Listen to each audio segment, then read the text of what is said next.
contacté par le président de l'équipe de 13 jours qui a demandé à avoir des tickets. On lui a dit qu'on souhaite vendre des tickets pour cette finale-là, le jour J. Mais il a insisté, sous prétexte qu'il devait mobiliser sa commune. Et donc, les gens étaient vraiment intéressés par la finale, donc ils voulaient vendre des tickets en avance pour mieux les mobiliser. Et dans ce sens-là, la directrice a accepté. Et elle lui a donné des tickets en avance. Et à notre grande surprise, à 2h du matin, à la veille de la finale, il a voulu lui donner une grande partie des tickets, sous prétexte que tous ces tickets-là n'ont pas pu être vendus. Et elle était surprise. Et dans ce même contexte, il lui informe le président de Treichville informe Mme Béni qu'il aurait appris qu'il y a eu une falsification massive des tickets. Et c'est ce qui nous inquiétait déjà. Mais bon, on a essayé de le faire avec.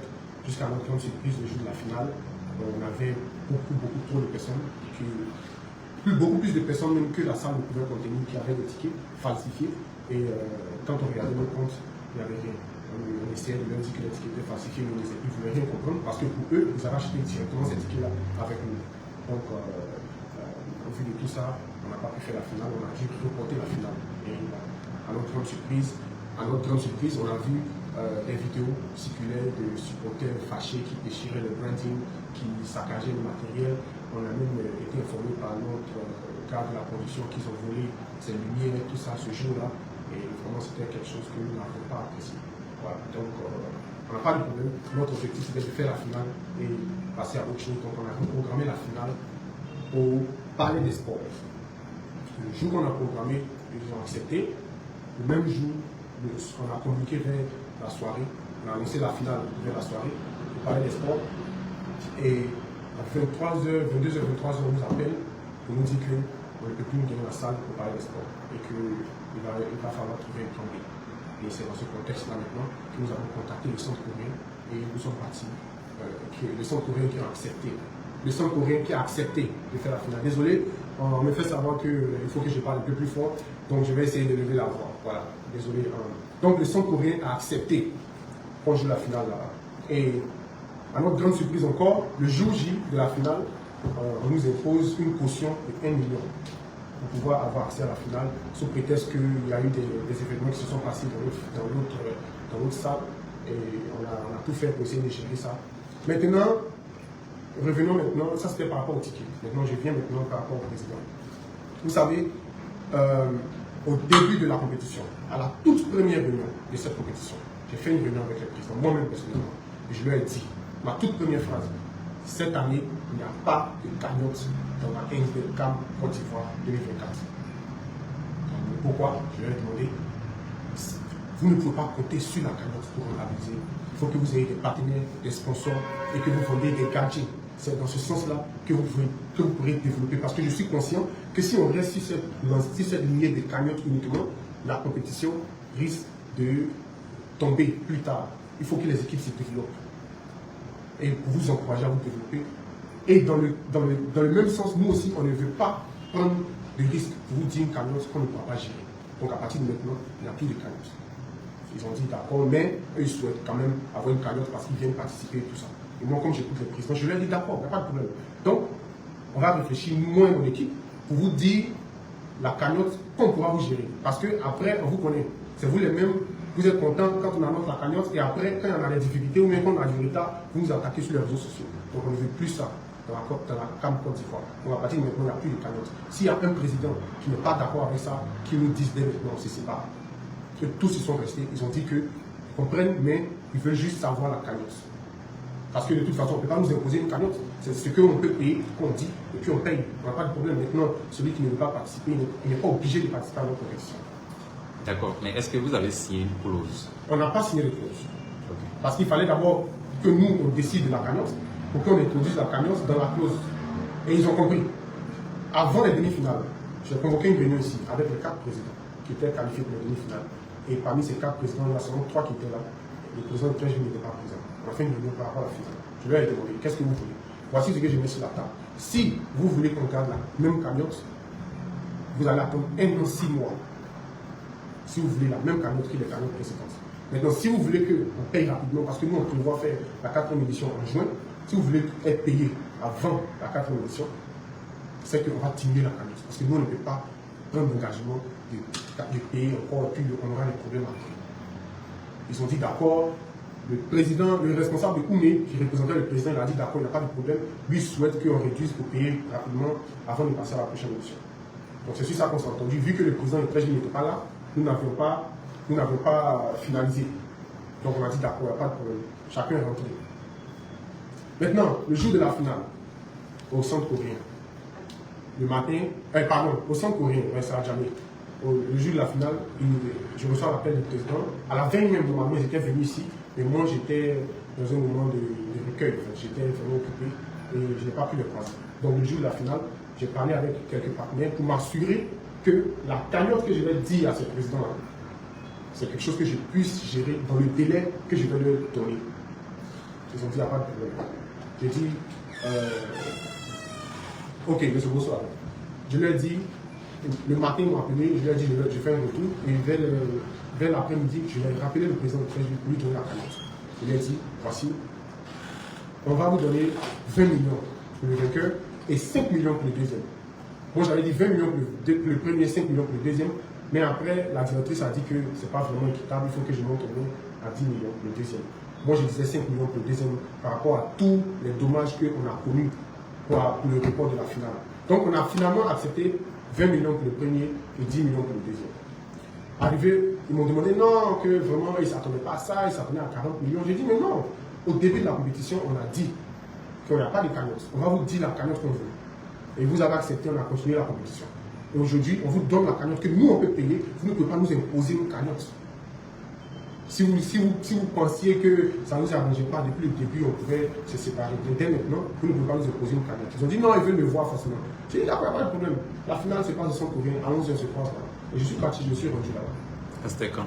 C'était le jour de la deuxième finale. Le 27, le jeudi 27. Je me suis rendu, on a attendu le président de Trècheville pendant 1 heure, ça continue toujours. Okay, on a attendu le président de Trècheville pendant 1 heure, et quand il est arrivé, on a fait une petite réunion avec Oumé, Trècheville et 13. Et là, a dit, voilà, la cagnotte qu'on nous a proposée, qu'est-ce que vous dites?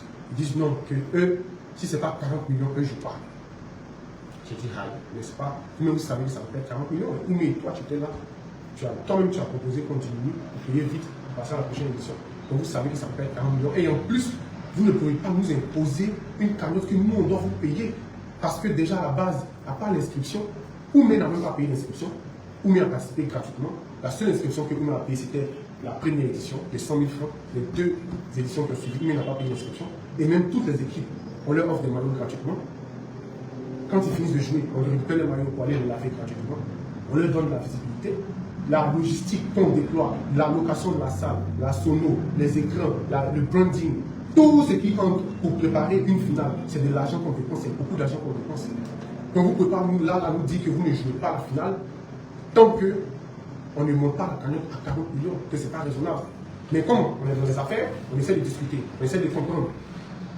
Ils disent non, qu'eux ne veulent pas comprendre que eux, si ce n'est pas ça, ils ne jouent pas.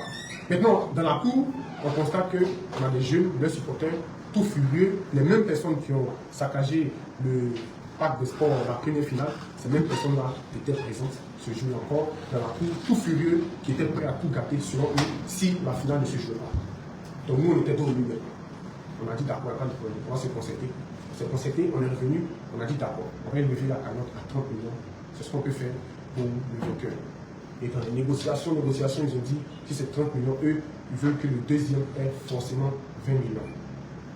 Nous, on regarde, on dit, si je ne joue pas la finale, les jeunes vont se fâcher, ils disent qu'ils vont tout casser, et nous aussi, on ne veut pas encore reporter la finale, rentrer dans tous ces problèmes-là, on a dit, on va accepter. Parce qu'on est dos au mur, on veut sauver la finale. Eux, ils disent, ils ne jouent pas s'il n'y a pas ça. Donc on dit, d'accord, on accepte. Donc allez jouer. Et tout ça, je vous dis qu'on est déjà vers 19h, parce que la finale devait se jouer à 18h, on avait déjà dépassé même l'heure de la finale. On dit, d'accord, on accepte, allez jouer. Ils disent non, qu'eux, ils veulent forcément un contrat. S'il n'y a pas de contrat, eux ne jouent pas. Ce qui tue le temps. On a dit, d'accord, il n'y a pas de problème. On a fourni un contrat. Le temps que nos juristes fournissent, parce qu'il avait déjà un contrat qui était déjà prêt, il restait juste à remplir les cagnottes. Donc il a rempli et il a imprimé. Il leur a présenté le contrat. Ils prennent le contrat, passent au joueur, le joueur passe au coach, ça se passe, ils parlent. Moi j'ai pris la voiture et j'ai bougé. Je leur ai dit merci beaucoup, bonne finale. Comme on s'est entendu, pour le moment, ils vont jouer la finale maintenant. Donc merci beaucoup, je suis parti. Et donc, ils ont traîné dans ça jusqu'à 23 heures. Et ma père me dit que la police a demandé de mettre fin à la compétition parce que les gens devenaient un peu fâchés. Voilà. Donc, c'est ça. D'accord. Ce que je ne comprends pas, c'est que la première finale, parce que lors de la première finale, on n'a pas entendu qu'il y avait une histoire de cagnotte. Merci beaucoup. Merci beaucoup. Pourquoi est-ce que c'est à la deuxième finale qu'il y a eu cette histoire? On ne comprend pas. C'est ça le problème. À la première finale, il n'y avait pas le problème des cagnottes. Si il n'y avait pas un surnombre de personnes, ils auraient joué la finale. Personne n'a évoqué ce problème des cagnottes-là. Mais à notre grande surprise, à la deuxième finale, on nous parle de cagnottes. Donc ça veut dire que vous-même ne savez pas d'où est venu le problème. On ne sait pas, mais on a quand même des idées. Allez-y. Non, je ne vais pas accuser certaines personnes, mais quand on regarde tout ce qui s'est passé, on a des idées. On peut essayer de comprendre, vu que nous, on vit la chose. Parce qu'à vous entendre, ce qui ressort, c'est plus le président de Treichville. Pas le président de Treichville, le président de Oumé aussi. Ce sont les deux qui ont refusé mutuellement. Et quand il y a eu concertation, ce sont les deux qui se sont concertés ensemble pour revenir. Ce qui nous a beaucoup étonné aussi. Voilà. Donc, je ne vais pas accuser le président de Treichville, je ne vais pas accuser le président de Oumé. Moi, je dis juste ce qui s'est réellement passé ce jour-là. Ils ont des audios, ils ont enregistré, chacun enregistre. Parce que ce qui m'étonne, c'est qu'ils me traitent pour un menteur, pour un voleur. Vous voyez? Et donc, à chaque fois, tout ce qu'on fait, selon eux, vont faire sortir un téléphone, ils vont enregistrer. J'ai dit, mais si vous me voyez comme un menteur, pourquoi vous venez participer à ma compétition? C'était ça ma question. Mais comme on n'est pas encore arrivé là, je vais vous laisser poser la question. Mais donc, tu penses que c'est un sabotage? Je ne sais pas, honnêtement. Je ne veux pas affirmer des choses, je ne veux pas blesser certaines personnes, mais je ne sais pas. Je ne sais pas. D'accord. Alors, dites un peu aux internautes, quels sont les critères lorsque vous avez commencé cette compétition? Quels étaient les critères pour participer au tournoi? Parce qu'aujourd'hui, les internautes ne savent pas. Comment votre cuisine interne, nous, on ne sait pas. Donc, il faudrait que tu expliques aux internautes ce sur quoi vous êtes entendus. Et est-ce que ces principes-là ont été mis par contrat, par écrit, mais quelque part? Est-ce que ça a été fait comme ça? En fait, il faut savoir que mon objectif n'est pas d'organiser une compétition, de remplir les poches et puis rentrer chez moi. Mon objectif, c'est de développer le football petit. Et le projet consiste à chaque ville et commune qui participe, qui envoie ses éléments, venir remporter le trophée. Et depuis la deuxième édition, on avait élevé les cagnottes à 1 million, entre 1 million et 3 millions, en fonction de la poche des présidents. Parce qu'on comprend aussi, le sport n'est pas encore professionnel, c'est sous fonds propres que ces présidents-là dépensent sur les joueurs des équipes. Donc, on essaie d'alléger les tâches. Et quand on a élevé les inscriptions, c'était pour qu'ils s'inscrivent une seule fois, pour toujours, pour qu'il n'y ait plus encore de réinscription à chaque année. Parce que mon objectif, c'est de soulager les présidents, de leur enlever le poids financier. Parce que je sais que ça peut être vraiment un poids financier de s'occuper d'une équipe. C'est la raison pour laquelle ils ne payent pas de maillots, ils ne payent rien, même les transports. Souvent, on a les bus qui les transportent au terrain, qui les ramènent à leur siège, ils ne payent rien. Quand ils finissent de jouer, on récupère les maillots, on part de là, on ramène. Et même les tickets, quand les présidents prennent les tickets, si on vend les tickets normal, grand public à 2000 francs, on donne les tickets au président grand public 8 francs. Parce qu'on ne veut pas mettre trop de poids sur les présidents. On veut qu'ils arrivent à un niveau où ils peuvent rentabiliser eux-mêmes d'abord avant de partager ces tâches-là. Donc, les critères de cette année, les équipes qui étaient là depuis la première et la deuxième édition ne payent pas l'inscription. Mais seulement s'il y a de nouvelles équipes qui viennent, ce sont ces nouvelles équipes-là qui vont payer les inscriptions pour pouvoir entrer dans la compétition. Donc, au début de cette année, ce sont les nouvelles équipes qui ont payé l'inscription. Donc ça veut dire que Oumé ne devait pas payer. Oumé n'a pas payé l'inscription. Mais est-ce qu'il devait payer? Bon, c'est pas qu'il devait payer ou pas. Si on l'a laissé participer, qu'il n'a pas payé, ça veut dire que bon, ça dépend de nous. Mais Oumé n'a pas payé l'inscription pour participer. Et en plus de cela, quand on donnait les tickets à moindre coût pour ces présidents-là, pour ne pas que le poids soit trop sur eux. Et même ces présidents-là vont revendre ces tickets-là au prix normal pour gagner aussi bénéfice dessus. Et c'est ça le business. Nous, on a compris et on leur permettait cela. Mais on ne permettait pas de falsifier ces tickets-là pour aller les revendre. Voilà. Donc, au début, les critères d'inscription étaient les mêmes que les années précédentes. La première année, ils ont payé 100 000 francs de l'inscription. La deuxième année, les nouvelles équipes, et la plupart de ces nouvelles équipes-là étaient dans le collectif, qui sont toutes sorties. Et cette troisième année-là, les équipes qui sont restées avec nous n'ont pas payé l'inscription. D'accord. Donc, dans tout ce qui est ticket, est-ce qu'au niveau du club Doumé, eux, ils ont vendu normalement? Est-ce qu'ils est-ce qu'ils ont versé ce qu'ils devaient vous verser? Ou bien dans les deux cas, que ce soit 13 juillet ou Oumé, il y a eu la même manière de fonctionner? Quelques jours avant la finale, le général Makele, président de Oumé, est venu voir la directrice de 13 pour plaider, pour négocier, pour avoir des tickets, pour qu'il puisse partager à sa commune. Gratuitement? Non, bon, ça dépend de lui maintenant. Mais il voulait des tickets. Parce qu'il dit que c'est son image qui est en jeu. S'il n'a pas de tickets, vraiment c'est bizarre. Et puis, c'est lui, Makelele. Elle lui a dit d'accord, il n'y a pas de problème. Il m'a même appelé, j'ai demandé à la directrice d'aller doucement avec lui, de lui réduire le coût des tickets parce qu'il veut faire plaisir à sa commune. Et donc, il a fini par prendre des tickets d'une valeur de 4 millions de francs CFA. Il avait promis à la directrice de lui donner les 4 millions le samedi, parce que la finale était le dimanche, il avait promis de donner les 4 millions le samedi. Et elle, vu que nous on travaille sous fonds propres, on n'a pas de soutien bancaire ou bien de soutien de l'État, elle comptait sur ces 4 millions-là pour faire aussi certaines courses par rapport à la finale, pour prendre en charge certaines charges par rapport à la finale. Et aussi, il faut savoir que si on donne des tickets de valeur de 4 millions à Makelele, ce nombre de places-là, on ne peut pas les vendre. On est obligé de les retirer du site. Et même si quelqu'un veut acheter, on ne peut pas les vendre parce que ça va créer trop de personnes. Donc le nombre de tickets de 4 millions qu'on a donné à Makelele, on a retiré du site. Donc on n'a pas pu le vendre jusqu'au jour de la finale. Et Makelele n'a plus répondu à son téléphone. Il nous a laissé comme ça. Et à notre grande surprise, le jour de la finale, on a près de 1000 supporters de Oumé qui viennent avec les tickets que Makelele a pris. Et lui-même, il est rejoignable. Il ne répond pas. Et ces supporters sont là. Ils sont venus compléter le grand nombre de supporters qui étaient là avec Tréchi. Et ils veulent entrer dans la salle avec les tickets qui n'ont pas été payés par Makelele. Et moi, j'étais vraiment déçu de Makelele par rapport à ça. Et il m'a même appelé, je lui ai dit que je n'avais pas envie de parler avec lui. Parce que j'avais beaucoup de respect pour lui. Mais ça nous a causé vraiment tort. D'accord. Et après, quelle a été la réaction de vos différents partenaires sur le tournoi? Nos partenaires nous comprennent, Dieu merci. Et je tiens à les remercier. Je vais faire le tour un peu rapidement. Je remercie les jumeaux suprêmes qui sont vraiment un grand soutien pour nous. NASCO, pareillement. Le groupe Carré d'Or, Ainsbet, qui nous a accompagnés depuis la deuxième édition. Je remercie tous ces partenaires-là, Sencha, qui étaient vraiment fidèles du début jusqu'à la fin de cette compétition. Mais ils ont compris, ils comprennent, ils voient, et eux-mêmes ils nous aident. Eux-mêmes ils nous comprennent, ils nous aident.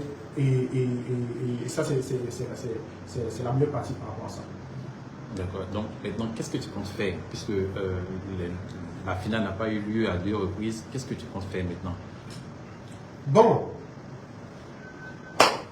comme on a dit, hein, vous savez, on nous a imposé. Les gens pensent que, surtout par rapport au communiqué qu'on a publié, ça m'étonne de voir tout ce... Je ne sais pas comment je peux appeler ça. Tout cet acharnement autour du communiqué. Pourtant, le communiqué était vraiment simple et clair. 13 villes de Oumé nous ont fait reporter une finale 2 fois. Et il faut que les gens sachent, on n'a pas banni les deux équipes parce qu'ils ont refusé la cagnotte, ni parce qu'ils ont refusé de jouer le match. Ça n'a rien à voir avec ça. Les équipes ont été bannies pour falsification des tickets, pour incitation à la haine contre le comité d'organisation, parce que, à notre grande surprise, tous les supporters viennent, ils me traitent de voleurs dans la cour. Je ne sais pas si vous avez vu la vidéo qui a circulé. Je suis dépassé, au fait. Je suis dépassé. Ils incitent leurs jeunes contre nous. Leurs jeunes sont prêts à tout casser, à tout mélanger, à tout déchirer, au moindre petit mot d'ordre de ces dirigeants-là. On n'a jamais vécu ça dans la CAN Côte d'Ivoire. On a fait 2 éditions avant cette édition. Et même avant cette finale, tout s'est bien passé. Mais quand on est arrivé à cette finale, on a vu tout un autre visage de ces mêmes personnes. Et moi, j'étais vraiment dépassé. Donc, je sanctionne Treichville et Oumé parce que nous, on veut avancer. Et si on constate qu'on ne peut pas avancer avec telle personne, on n'est pas obligé de le porter sur nous pour continuer. Vous voyez, non? On nous a refusé le Palais des Sports pour la deuxième finale parce que Trècheville, il y a eu des supporters qui ont déchiré le branding. Et c'est normal, eux, l'ONS, ils sont responsables de la salle. La première finale, c'est le branding. La deuxième finale, ça peut être quelque chose d'autre qui sera cassé. Donc, je ne vais pas prendre cette responsabilité-là. Nous avons refusé la salle. On est venu au centre coréen, le jour J, on nous a imposé une caution. Parce que c'était ces mêmes équipes-là qui venaient jouer, on nous a imposé une caution. Au cas où quelque chose se casse, ils vont retirer l'argent de la caution. On ne nous a jamais imposé de caution en 3 années qu'on a organisé cette compétition. Et les gens, ils sont derrière la caméra, eux ne voient pas, ils ne vivent pas ce que nous on vit dans ce projet-là. Donc j'ai pris la décision de le retirer parce que nous on veut continuer avec des personnes qui sont prêtes pour le projet, qui veulent vraiment développer, des personnes qui sont là pour grandir le football petit poteau, pas pour créer des histoires autour d'une cagnotte juste pour avoir beaucoup plus d'argent. On n'a pas de problème, je n'ai aucun problème avec le président de ces équipes-là. Je ne veux même pas avoir de problème avec lui. Mais seulement, il faut qu'on protège aussi nos intérêts. Imaginez notre partenaire. On a un partenaire, je ne veux pas dire son nom, mais on a un partenaire qui était venu le jour de la finale. Et quand il partait, il a dit à la directrice générale, si vous reprogrammez cette finale, c'est que vous avez beaucoup d'argent à gaspiller. Nous, on ne viendra pas. Eux, ils s'en foutent. Ils s'en foutent de ce qui se passe. Si nous, on veut aussi utiliser la force, ça devient la bagarre ou ça devient autre chose. Quelqu'un tombe, qui est responsable? C'est nous. Quelque chose se casse au palais. Au centre coréen, même, ils ont des vitres. C'est même pas comme au palais, là-bas, il y a des vitres. Ils cassent une vitre. Qui est responsable? C'est nous. Vous voyez? Donc nous, on veut organiser une compétition. Moi, mon objectif, c'est de développer ce sport-là. Donc, on a pris la décision de retirer ces deux équipes-là. Et la finale, on ne peut plus jouer avec eux au centre coréen. Parce que là-bas, on refuse, à cause de ce comportement-là. On nous refuse le Palais des Sports à cause de ce comportement. Donc, notre seule option, c'est d'aller jouer dans un autre coin. Et pourquoi vous avez choisi l'intérieur du pays? On a choisi l'intérieur du pays parce que non seulement on veut que les autres personnes dans l'intérieur du pays connaissent la compétition aussi. Ça, c'est un. Et en plus de cela, pour faciliter la tâche. Parce que si c'est à Abidjan, on ne sait pas aussi ce qui pourra arriver. Par rapport à tout ça. Sinon, on a dépensé des millions pour organiser la première finale. Si on ne veut pas jouer la première finale, on n'a pas dépensé tout cet argent. On a invité plusieurs artistes. On a loué la salle, la location de la salle au Palais des Sports pour la finale, ça nous a coûté 3 millions. Juste pour la salle. On ne parle pas de sono, écran, habit, régie, ceux qui vont filmer, wifi pour diffuser tout ça. Mais les gens s'arrêtent derrière le téléphone, ils nous traitent de monteurs, d'arnaqueurs. D'accord, donc à l'intérieur du pays, la finale va se dérouler comment? Est-ce que ça sera dans un cadre de petits poteaux? Nous, on est passé à autre chose. Vous savez, on a des contrats, on a un programme, on nous attend dans les autres pays. Et on a calé une compétition ici qui doit continuer. On a des partenaires et des sponsors qui sont en attente que cette édition-là finisse pour qu'ils puissent maintenant rejoindre la compétition à la 4e édition. Donc on ne peut pas passer notre temps, notre vie à prolonger, à reporter les finales pour ces deux mêmes équipes-là qui refusent de coopérer. Parce qu'ils étaient très bien conscients qu'avec ce qu'ils étaient en train de faire là, c'est comme une pression qu'ils mettaient sur nous. Parce qu'on n'avait pas intérêt à ce que la finale ne se joue pas ce jour-là, parce qu'ils avaient déjà les petits qui étaient dans la salle, qui étaient dans la cour, qui étaient prêts à tout capter. Moi je passe, tout le monde vient vers moi. Ça n'est jamais arrivé. Le supporter, je passe, on me crie, on me sucre. Il y a même une vidéo qui circule où ils étaient venus. Moi, je n'ai pas de problème. Hein. Moi, je n'ai pas de problème. Le seul truc qui me retient, c'est que s'il y a quelque chose, c'est moi qui suis responsable. Moi, je ne veux pas qu'il y ait quelque chose pendant la compétition. Sinon, ils ont vu dans les vidéos, moi, je passe. Je n'ai aucun problème avec ça. Donc, il n'y aura plus de finale? Il y aura un match. Le match ne sera pas communiqué sur nos canaux. Aucune communication sur nos canaux. Ils vont aller jouer à l'intérieur du pays. On va choisir. Il y a un de nos éléments qui va aller à l'intérieur du pays, c'est juste pour caler un espace. Ils vont aller jouer le match là-bas. Et quand le match sera fini, on nous sera communiqué le vainqueur. On va le gérer. Mais à partir du jour du 28 où on a pris cette décision-là, la campagne va terminer. On n'a plus le temps pour ça. On a essayé 2 fois. On a trop de choses à faire. On ne peut pas passer notre temps à reporter, revenir dessus. C'est eux-mêmes qui ont refusé de jouer la finale. Ils ont refusé de jouer la finale ce jour. Ils ont dit, on ne joue pas tant qu'il n'y a pas ça. on a fourni. On ne joue pas tant qu'il n'y a pas contrat, on a fourni. Allez jouer maintenant. Passez. Allez ici. Il y a même l'équipe de Trècheville qui a demandé qu'on signe forfait. Parce qu'ils ont déjà signé le contrat et que Oumé n'a pas encore signé le contrat. Donc ils sont prêts. Signons forfait parce que Oumé n'est pas prêt. Et puis l'autre juriste a dit non, c'est pas comme ça que ça se passe. Jusqu'à ce que la police vienne, la police interdise. Et qui paie, c'est nous. Parce que la location de la salle, au centre pour rien, ça coûte de l'argent. La logistique, la sono, tout ça, tout ce qu'on avait préparé, ça coûtait de l'argent. Et avant de faire une finale, on fait une cérémonie. Donc toute cette cérémonie-là, il y a des gens, il y a des acteurs qui vont prester, tout ça, ça coûte de l'argent. Et tout ça, c'est tombé à nous, à cause de.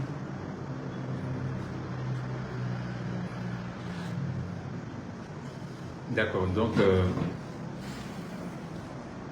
aujourd'hui, on constate que la finale se jouera à l'intérieur du pays. Mais est-ce que le lieu sera de commun accord avec les présidents de club? Non.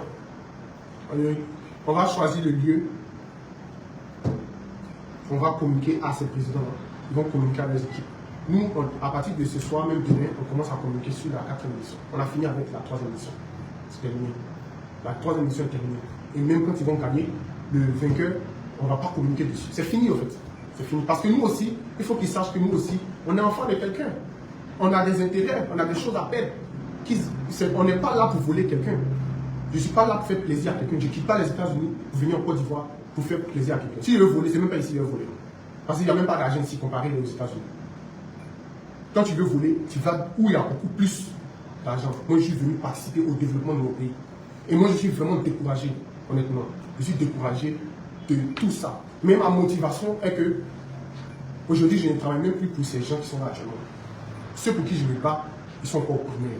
Ceux pour qui je me bats, ils sont encore. Il y a d'autres même qui viennent de mettre à peine quelque chose. Parce que je veux que cette compétition grandisse et continue de grandir. Pour qu'à un moment, les jeunes ne soient pas obligés d'aller en Europe pour devenir stars dans le sport. Je veux que cette compétition de petits poteaux là prenne de l'ampleur ici. Et c'est pour ça que je me bats. C'est pour ça que je me bats. D'accord, j'allais en venir sur cette question. Alors, qu'est-ce que tu penses des réactions des internautes vis-à-vis de tout ce qui se passe aujourd'hui? Moi, je pense que moi, j'aime beaucoup les Ivoiriens. Et est-ce que tu penses que tu as perdu ta crédibilité? D'accord, je vais commencer par la deuxième question. Merci beaucoup. Ça fait longtemps que j'attends qu'on me pose la question par rapport à la crédibilité. Je vais d'abord demander c'est quoi la crédibilité? Qu'est-ce que je fais avec la crédibilité? Tout le monde parle de crédibilité. Je n'ai jamais eu de crédibilité en Côte d'Ivoire depuis que je suis venu. La première édition, on dit il ne va pas faire. On a fait. On dit il ne peut pas remplir la salle. On a fait. On dit il ne peut pas payer les cagnottes. On a fait. On dit oh il est comme ça, il est comme ci, il est comme ça. On a réussi. Il ne peut pas faire deuxième édition. On a fait. Oh ça ne peut pas réussir. On a réussi. Oh il ne peut pas payer. On a payé. Sur quoi on se base pour dire que Jonathan Moïse n'a pas de crédibilité? Parce qu'aujourd'hui, moi je peux vous dire que je suis le jeune le plus crédible de Côte d'Ivoire. Dites-moi un seul jeune de mon âge. Montrez-moi un jeune de moins de 30 ans qui peut s'asseoir en Côte d'Ivoire et créer un projet de cette envergure-là et puis aller réaliser sans soutien de l'État, sans soutien bancaire. Tous ceux qui partagent à chaque fois qu'il y a quelque chose, ils ont l'opportunité, ils sautent. Jonathan, il a menti. Parmi eux tous qui partagent, qui commentent négativement, qui m'insultent, qui disent que j'ai perdu la crédibilité, montrez-moi un seul d'entre eux qui peut faire ce que j'ai fait. Combien de pauvres en Côte d'Ivoire sont devenus milliardaires qui ont commencé par les petits poteaux? Aujourd'hui, ils touchent des milliards, ils jouent dans les grands clubs. Ils ont joué petit poteau. Ils ont joué petit poteau. Le micro ici. Ils ont joué petit poteau avant de devenir milliardaires. Aujourd'hui, ils sont milliardaires. Combien d'entre eux ont fait quelque chose pour les petits poteaux? Quand ils viennent en Côte d'Ivoire, ils viennent, ils jouent les galas. Ils finissent de jouer les galas, ils montent dans leur voiture, ils font glisser les billets, ils donnent aux jeunes et puis ils bougent. Vous savez, je me suis posé la question plusieurs fois. J'ai dit, mais il y a beaucoup de milliardaires. Il y a surtout les pros qui ont joué les petits poteaux afin de devenir milliardaires. Mais pourquoi ils n'ont jamais fait ce que nous sommes en train de faire pour les petits poteaux? Comparé à moi, ils ont beaucoup plus d'argent, ils ont beaucoup plus de contacts, ils ont beaucoup plus d'accès. Mais maintenant, j'ai ma réponse. Je comprends maintenant pourquoi ils ne font pas ça. Parce qu'il n'y a pas de reconnaissance. Aujourd'hui, il y a des équipes qui se permettent de refuser 20 millions de francs CFA. Pourtant, le petit poteau, avant que je ne vienne, on ne payait même pas 1 million comme cagnotte. Donc moi, je suis vraiment découragé de ceux qui parlent, ceux qui disent Ceux qui ne veulent pas me soutenir, j'en ai ras-le-bol. Je vais dire ça aux gens aujourd'hui. Je suis fatigué. Je suis fatigué, honnêtement. Je suis fatigué. Mais je ne vais pas abandonner. Je suis fatigué de leur faire plaisir. Je m'en fous maintenant. La personne qui est fâchée, qui ne veut pas me soutenir, il n'est pas obligé. J'ai toujours dit, parce que quand on te soutient, c'est comme si c'est un crédit qu'on met sur ton dos. Arrivé un moment, chacun se lève. Oh toi, tu es menteur, je t'ai soutenu, je suis découragé. Oh, patati patata, lui là, il a baissé mon visage à terre. Oh, il ne faut plus qu'il me soutienne. Venez regarder les matchs parce qu'on fait un bon travail. Venez regarder les matchs parce qu'on fait un travail de qualité. Ne me soutenez pas. Parce que si c'est pour me soutenir, et puis après, à chaque fois, me jeter la pierre, moi je ne veux pas ça. Moi je me casse la tête pour jouer les petits poteaux. Vous savez. Parce que je vais développer ce sport. D'abord, Zara Junior, meilleur buteur, 5 millions, jamais vu en Côte d'Ivoire. Meilleur joueur, 5 millions, jamais vu en Côte d'Ivoire. Ça fait combien d'années on paye la plus grosse cagnotte jamais payée dans l'histoire du sport en Côte d'Ivoire? Sans soutien bancaire, sans soutien de l'État, en toute humilité. En toute humilité. Voilà, je n'ai jamais. Est-ce que vous avez déjà vu une publication de Jonathan Moïse dans l'affaire de quelqu'un? Il ne parle pas dans l'affaire des gens. Je suis toujours dans le point. Je me lève le matin, je ne fais que travailler. C'est vrai, on a beaucoup de dettes. C'est normal, hein? Parce que c'est une compétition de grande envergure. Moi, je n'ai pas honte. Les gens utilisent ça pour nous attaquer. Oh, lui là, encore problème d'argent. Mais on se casse la tête pour vous, pour vos petits frères et demain. Demain là, si cette compétition réussit là, les jeunes ne sont plus obligés de se casser la tête, d'aller traverser la Libye pour devenir star en Europe. Ce qu'ils vont gagner là-bas, c'est ce que je vais apporter ici. Parce que moi, je suis un créateur. Je pourrais rester aux États-Unis dans le luxe, et puis je dis, je m'en fous. Mais à quoi est-ce que mon passage sur cette terre allait servir? Rien. Aujourd'hui, grâce à nous, il y a le petit poteau qui est développé, les cagnottes grimpent d'année en année, et nous, on est fiers de ça. Notre objectif maintenant, c'est de bien structurer. Donc, à tous ceux qui disent que j'ai perdu en crédibilité, je veux leur dire que je n'ai pas besoin de leur crédibilité. Tout ce dont j'ai besoin, c'est mon courage.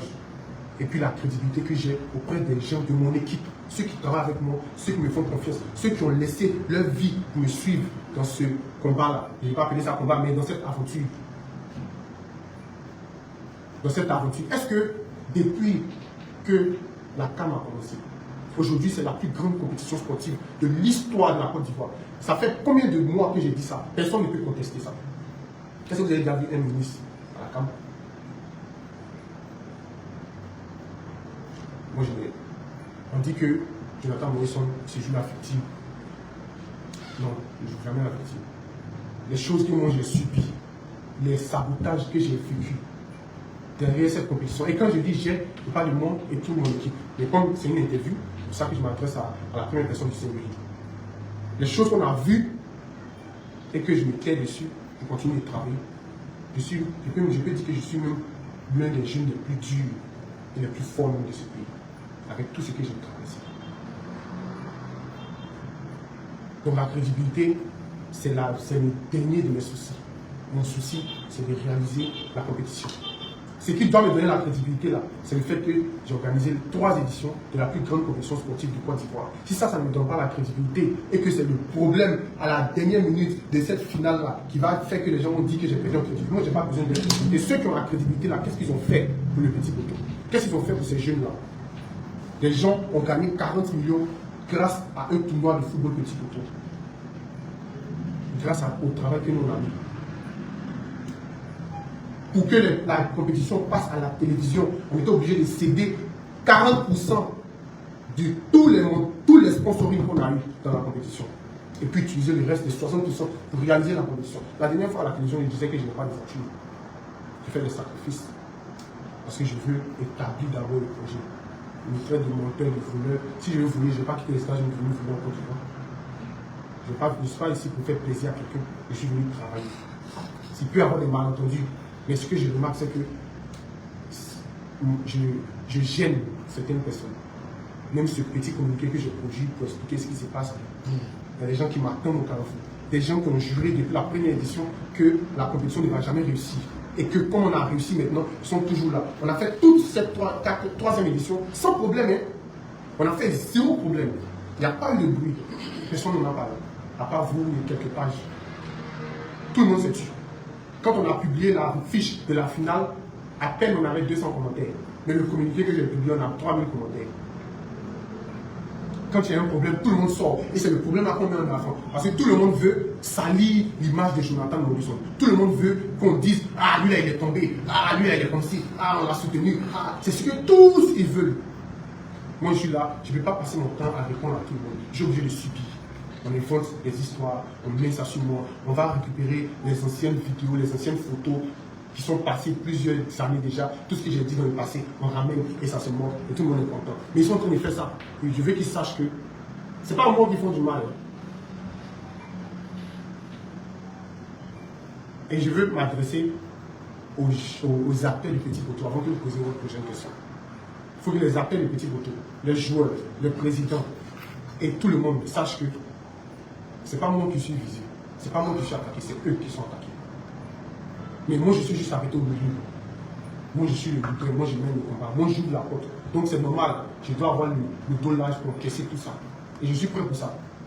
Je termine par cette question pour dire que vous lancez un message à tous ceux qui participent à cette campagne de dénigrement, à cette campagne pour salir mon image. Je leur dis que je suis prêt pour eux. Et qu'ils ne pourront pas m'effrayer ils ne pourront pas m'effrayer et ils ne pourront pas me décourager dans ce projet-là. On va aller jusqu'au bout. D'accord. Voilà. Alors, donc, comment tu prépares la prochaine édition?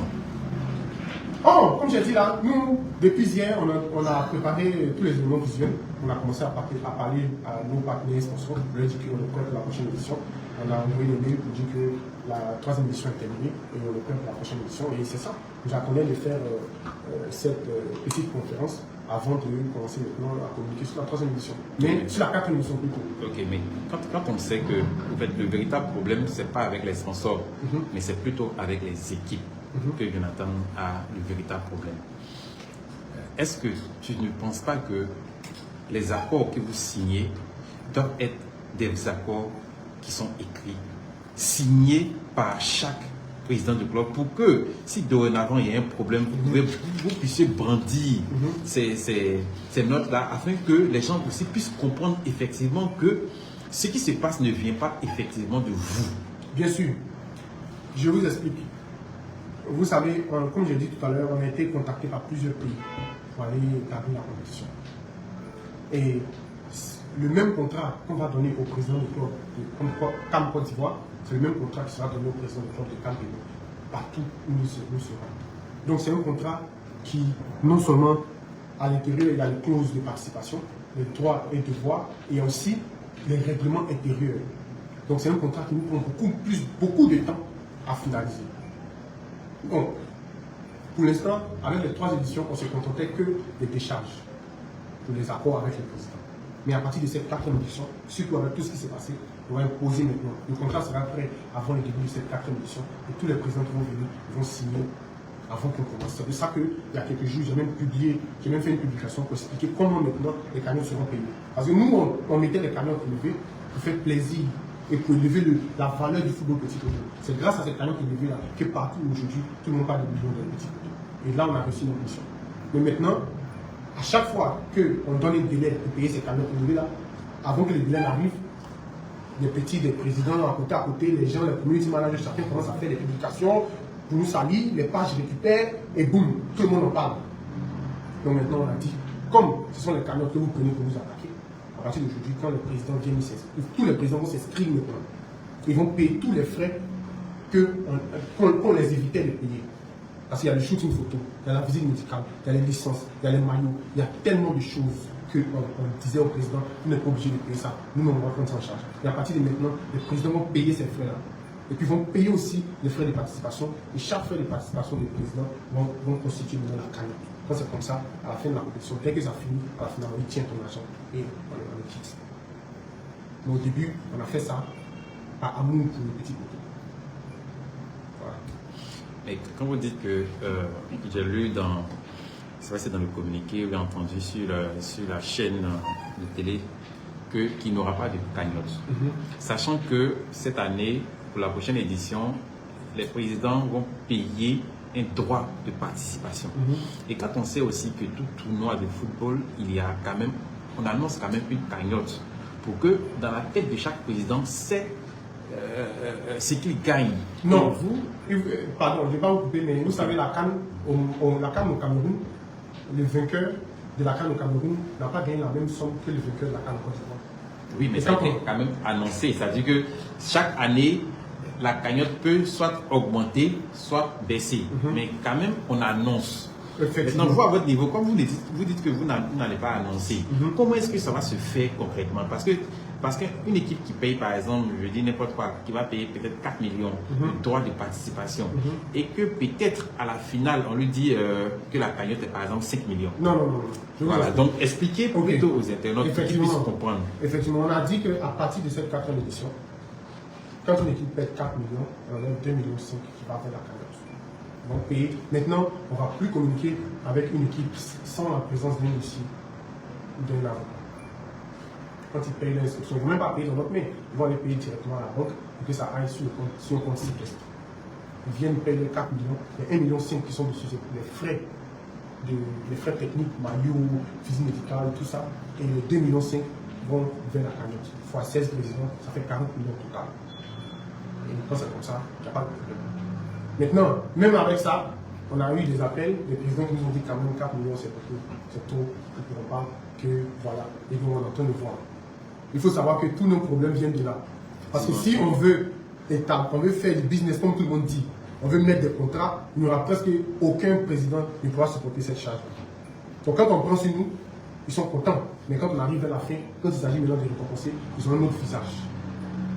Et nous, on est obligé de subir ça à chaque fois. Sinon, depuis que vous êtes là en Côte d'Ivoire, est-ce que vous avez entendu déjà un problème de cagnotte dans une compétition? Il n'y a jamais eu ça. Même dans les autres compétitions. Ça ne veut pas dire qu'on les paye le jour.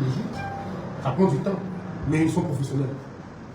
Et ils savent comment gérer ça. Je vous prends un exemple de la ville de Gaulois, que j'aime beaucoup avec le président. Gaulois a gagné la 2e édition. Quelques semaines après, ils ont commencé un tapage.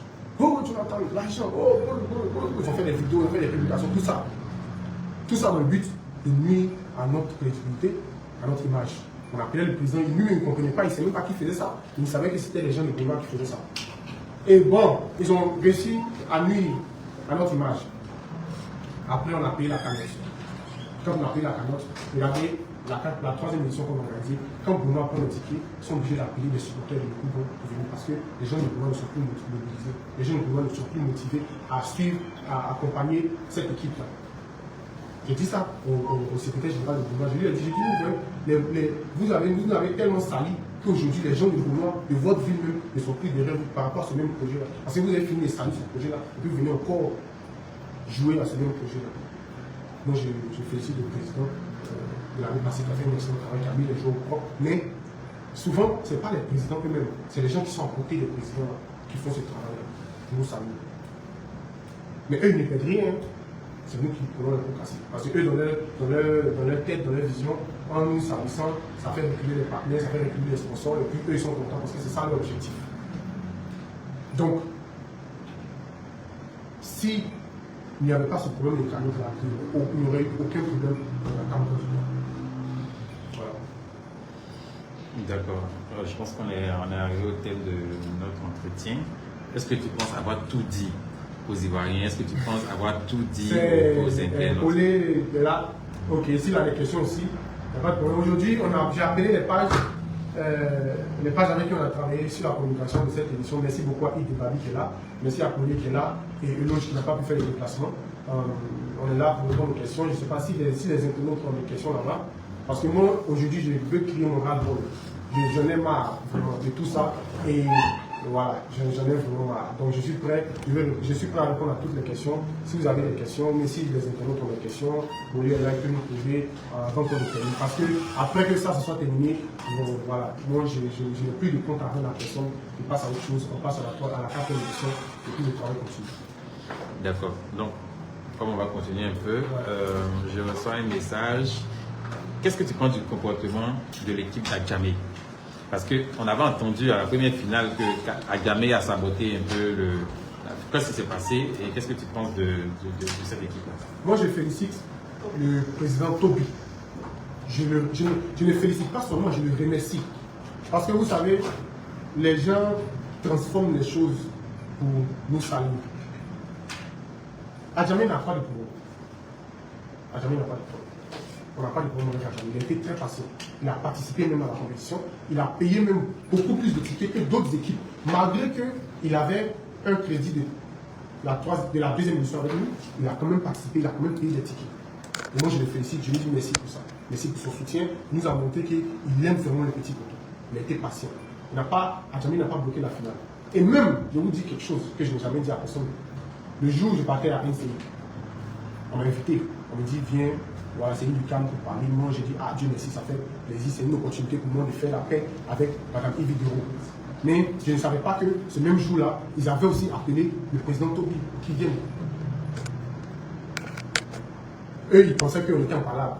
Donc, ils avaient prévu que moi, je sois là sur le plateau et le président Toby vient sur le plateau, ça vient, c'est tout ça. C'est le jour que j'ai parté, je l'ai appelé, je dis, ah, ouais, président, on se voit tout à l'heure, j'ai vu une émission, je reviens. Il a commencé à rire, je ne savais pas pourquoi. Et c'est après l'émission qu'il m'a dit qu'il ouais, il a été invité aussi. Vous voyez, il a été invité, il a refusé de venir parce qu'il ne veut pas rentrer dans ces genres de scandales, de bassesse. Si c'était un président qui était fâché, à qui on devait ou bien qu'on refusait tout ça, il serait venu, mais il aurait créé quelque chose. Mais il a décidé de rester avec elle. Et moi, je le félicite pour ça. C'est quelque chose que je n'ai jamais dit, je ne l'ai pas dit, je ne vais même pas rentrer dans ça. C'est qui a motivé les réalisateurs et ainsi à l'inviter ou quoi que ce soit. Je ne vais pas rentrer dans ça parce que pour moi, j'ai fait la paix avec NCI, avec ma vidéo. Donc quand j'ai appris ça, c'est vrai que ça m'a touché, ça m'a gêné parce que je me suis rendu compte que c'était un piège au lieu d'une émission. Mais après, j'ai laissé passer. Je dis que je vais prendre la hauteur. Et comme ça, il y a beaucoup de choses qui se passent dans le monde que les gens ne voient pas. Mais à la fin, c'est Jonathan Morisson qu'on a. C'est lui qui est populaire, c'est lui qui est devant et c'est lui que tout le monde guette. Tellement de personnes qui le guettent, mais toutes ces personnes-là, quand on regarde les statistiques, mais qu'est-ce qu'ils ont fait pour le pays? Rien du tout. Vous voyez? Donc, par rapport à Adjamé, pour répondre à votre question, il n'y a pas de problème. Moi, je le félicite, je lui dis merci aussi pour sa patience. Et puis, bon, les choses, le travail continue. D'accord. Et donc, si vous avez un message aujourd'hui à adresser aux deux finalistes du tournoi précédent, je veux dire précédent parce que vous avez passé à la 4e édition. S'il y avait un message à leur donner aujourd'hui, ça serait lequel? Moi, je voulais leur dire merci parce qu'ils ont participé à la compétition, ils ont cru à la compétition. J'ignore leur état d'esprit, j'ignore pourquoi ils sont venus participer, j'ignore tout ce qui s'est passé autour et même tout ce que je n'ai pas apprécié. Ce n'est pas ici que je vais dire ça, mais je leur dis merci pour leur participation, pour leur apport qu'ils ont fait à la compétition, à la réussite de cette 3e édition. Et je leur serai reconnaissant toujours où j'aurai l'opportunité. Mais il ne faut pas qu'ils pensent que si on les retire, c'est parce qu'on veut la bagarre, ou bien on veut taper sur la table, ou bien on veut montrer que c'est nous les chefs, ou nous les boss, non, c'est pas comme ça. On les retire parce qu'on est obligé par rapport à ce qui s'est passé et qu'on a vu. Si on les garde, est-ce qu'on aura une autre salle encore? Et puis c'est pour ça qu'on demande toujours au président de bien gérer leurs supporters, de bien gérer tout ce qui s'est passé. Tout ce qui se passe sur le terrain. Parce que les jeunes, ils sont là, ils attendent que le mot d'ordre de leur président. Nous, on a vu ce qui s'est passé. Les jeunes n'étaient pas là. Moi, j'avais très peur. Je n'avais pas peur de la bagarre, mais j'avais peur que quelque chose se passe parce que j'étais le tout premier responsable. Et quand je sais que ici, tellement de personnes me guettent, j'ai fait tout pour éviter les histoires. Donc, le sabotage, d'abord, la falsification des tickets. À la veille de une semaine avant la finale, falsification des tickets. Destruction du matériel de production audiovisuelle et du branding au Palais des Sports. Incitation à la haine de leurs fans contre notre comité d'organisation. Avec tous ces trucs-là, on ne peut pas continuer. On ne peut pas continuer. On ne peut pas continuer. On est obligé de se séparer parce que nous, on veut des équipes paisibles. C'est un projet. Et nous, je veux dire qu'on n'a pas de problème avec eux. Ici, il y a d'autres tournois, il y a plusieurs autres tournois. On est sur une bonne chance s'ils vont participer ailleurs. Et on n'est pas fermé aussi. C'est ce que je disais, on n'est pas fermé. S'ils pensent qu'ils veulent forcément participer à la CAN Côte d'Ivoire et qu'ils veulent se racheter, il n'y a pas de problème. Notre service juridique est là, notre directeur général est là, ils peuvent nous faire des courriers, ils peuvent faire des réunions, ils vont parler, on va voir dans quelle mesure on peut avancer. Mais si on ne sanctionne pas nos partenaires, nos sponsors qui ont vu le matériel, ils ont cassé les chaises de Céleste. Ils ont saboté, ils ont cassé le matériel de nos partenaires et sponsors. Donc si on ne réagit pas, c'est comme si on cautionne ça. Toute la compétition s'est passée sans problème, sans bruit, jusqu'à cette finale. Est-ce que vous allez porter plainte? Non, on ne va pas porter plainte contre les présidents. On ne va pas porter plainte contre les présidents. Par contre, on va porter plainte contre certaines personnes. Et ça même, c'est même pas de mon ressort, c'est à mon équipe. Je ne suis pas seul. Je représente un groupe de personnes. Et quand les gens m'attaquent, ça nuit à notre crédibilité. On a déjà pris rendez-vous avec la police. Il y a des gens qui ont diffusé et qui nous ont diffamés sur les réseaux sociaux. Et on va porter plainte. Voilà. Juste pour que ça cesse. Parce que comme je disais là, trop c'est trop. Moi je vais travailler. Si tu penses que Jonathan Morrison est méchant, est mauvais, est voleur, est menteur, il faut bloquer Jonathan Morrison. Évite de venir à sa compétition, évite de faire quoi que ce soit. Mais quand, à chaque fois, depuis ça fait 3 ans que je suis là, je ne suis jamais plaint. Quand les gens me citent, les gens parlent, je suis toujours souriant. Je le comprends parce que je me dis que c'est ça le rôle d'un leader. Si tu veux être défendu, il faut être prêt à ce que les gens se moquent de toi. Mais là maintenant, ça devient autre chose. Donc maintenant, on veut que les choses cessent, on veut que ça baisse. Donc on a pris la résolution, on a déjà entamé les démarches. Donc on n'a pas porté plainte contre le président par rapport à tout ce qui s'est passé, mais il y a certaines personnes qui ont exagéré, à qui on doit vraiment represser. Donc c'est ça. J'espère que je me fais comprendre. Pour terminer, moi je vais demander là, quelle est la plus grosse fierté pour toi?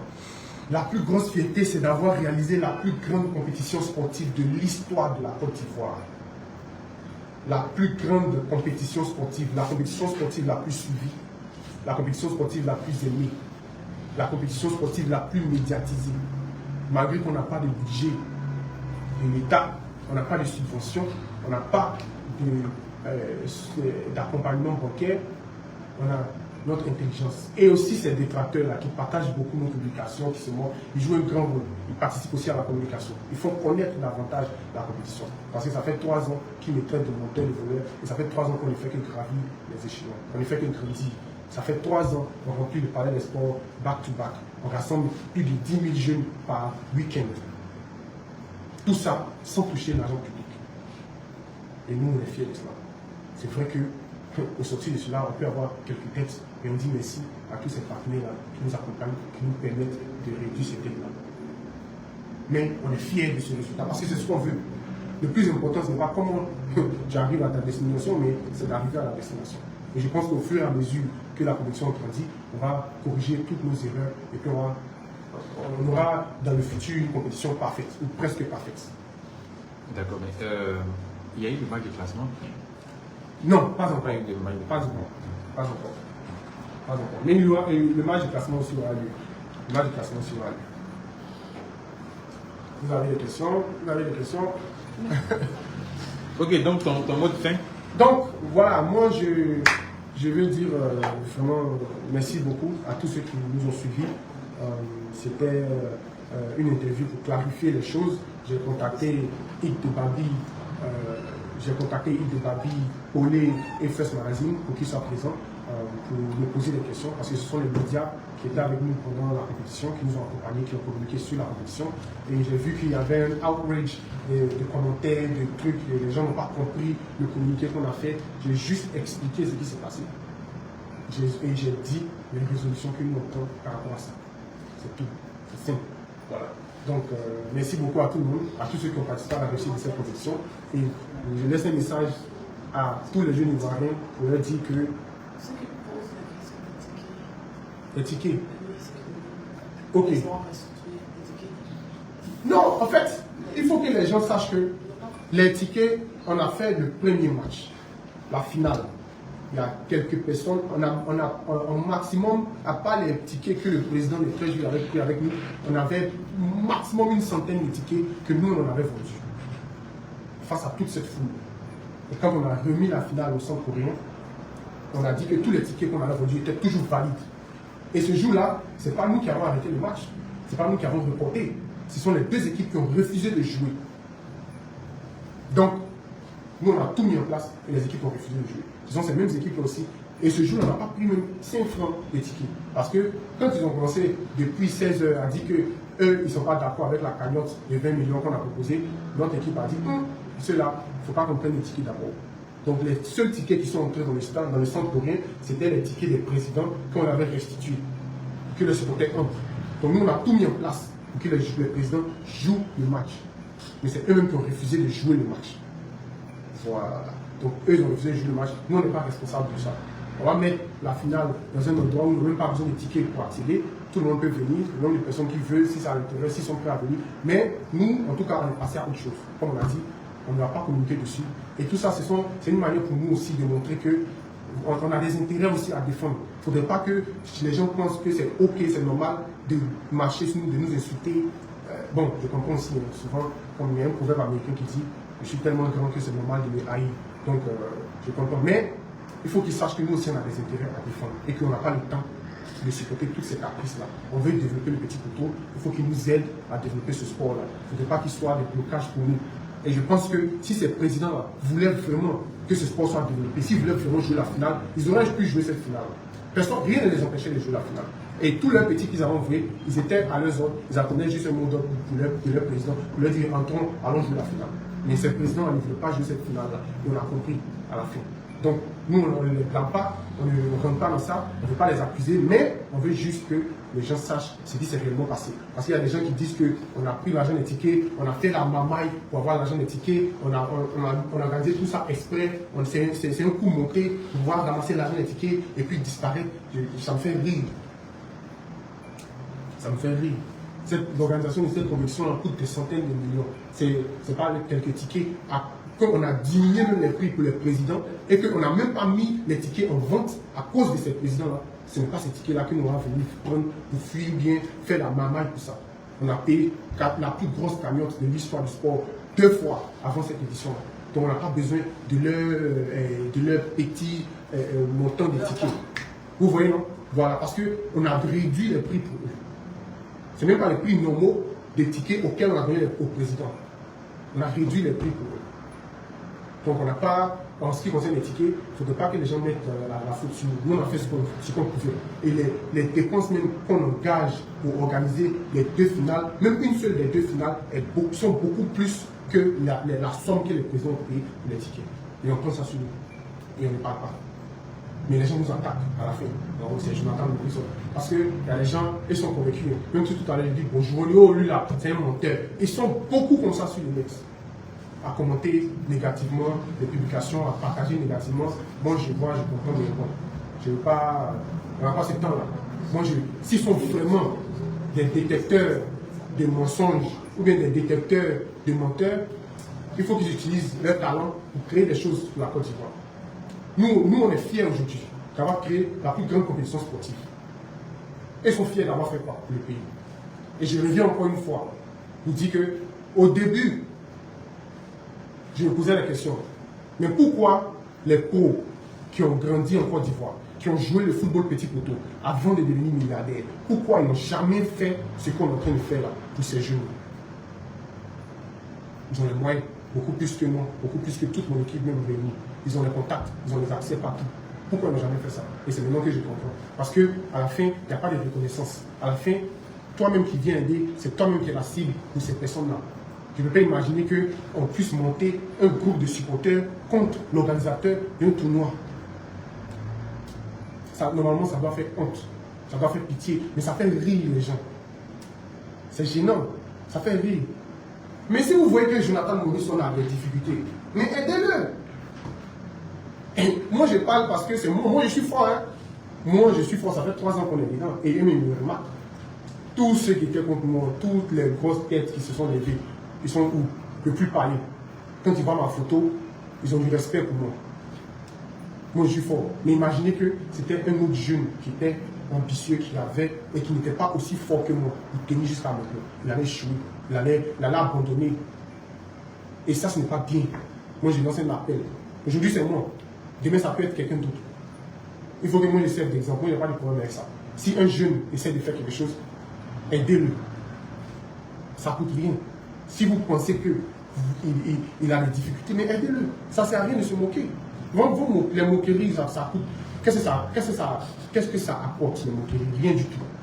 Parce qu'après ces moqueries-là, on va organiser encore une grande compétition qui sera encore plus grande que la compétition passée. Et ils vont s'asseoir encore sur le haine pour attendre une faille pour ressortir encore. Ça va revenir un jeu. Mais ça ne fait pas avancer le pays. on les invite même à nous rejoindre, à participer au développement de ce sport-là. Au moins, ils seront utiles à la société que de s'asseoir derrière le téléphone, sur les réseaux sociaux, pour dénigrer, pour salir, pour gâter l'image. Parce que leur objectif, c'est de salir notre image pour qu'on n'ait pas de partenaires, on n'ait pas de sponsors. Mais ils ne remarquent pas qu'à chaque fois, on fait qu'avoir de meilleurs partenaires et beaucoup plus de sponsors qui nous accompagnent sur cette compétition. Parce qu'ils nous font confiance, parce qu'ils voient les réalités, ils savent ce qu'on est en train de faire, ils comprennent. Moi, vraiment, j'en ai ras-le-bol. Je ne veux pas trop parler, mais je vais passer à autre chose. Voilà, je vais passer à autre chose. Si vous avez des questions, voilà, parce qu'après ça, moi je n'ai pas l'habitude de faire ces sessions d'interview. Mais je suis vraiment déchaîné. Vraiment. Déjà, merci. Je pense que tu as tout dit. Je pense que les internets t'ont écouté, ils ont compris et chacun est libre de faire son commentaire. Allez, merci bien et bonne soirée à tous. Merci beaucoup. Merci beaucoup, Lucas. Merci beaucoup.